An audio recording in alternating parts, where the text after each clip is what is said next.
Hi, everybody. Welcome to week 4 in Law of Banking and Financial Institutions. This is Professor Dunaway.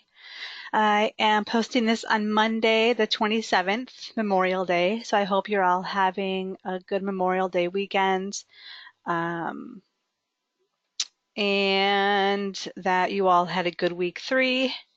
And your first assignment was due last night. So if you haven't already asked for an extension or turned it in, please do so as soon as possible so that late fees don't continue to increase. If you have any questions about that, please email me. So last week for week 3, we talked about the organization of banks, bank powers, and branch banking. So let's look at the learning outcomes to make sure that we're all on track. So for last week, you should now understand the basic steps to the formation of a bank and also the regulatory expectations for new banks. You should know the scope and limitations of bank powers, and then finally know each bank charter's branching powers and the extent by which a bank is able to establish a branch in its home and host states. And then this also includes the impact of the Dodd-Frank Act on branch banking. So last week there were several sections of the banking law book that we had posted for you to look at and read. And then finally there were 3 videos. So hopefully you were able to do that, and then hopefully you were able to complete the first assignment. So now this week for week 4, and I will get those graded and back to you by the end of Wednesday. Okay, so week 4, we will be talking about duties of bank directors and officers, insider transactions, and conflicts of interest.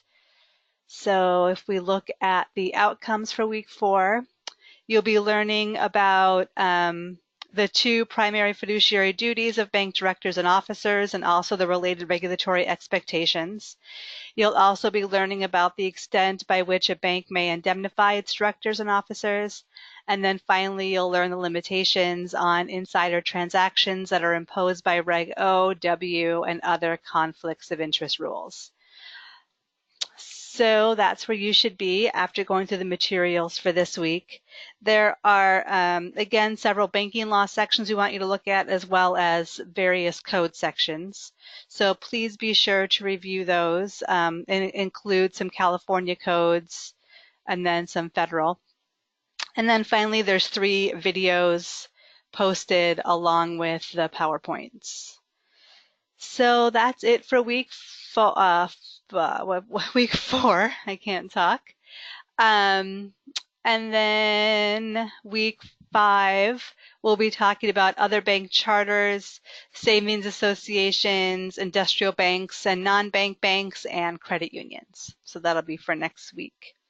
So just a reminder, so this week you want to post in the discussion forum, watch the videos, do the reading. Optional office hours this week are again with Professor DeLune, Thursday, 6:30 p.m. Pacific time. And then your next assignment is due next Sunday, which I believe is June 2nd, by 11:59 p.m. Pacific time.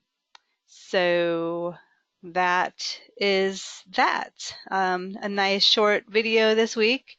So if you have any questions, email me. Otherwise, I will be talking to you guys next weekend. I hope you all have a great week and a great rest of your Memorial Day. Thanks, everybody.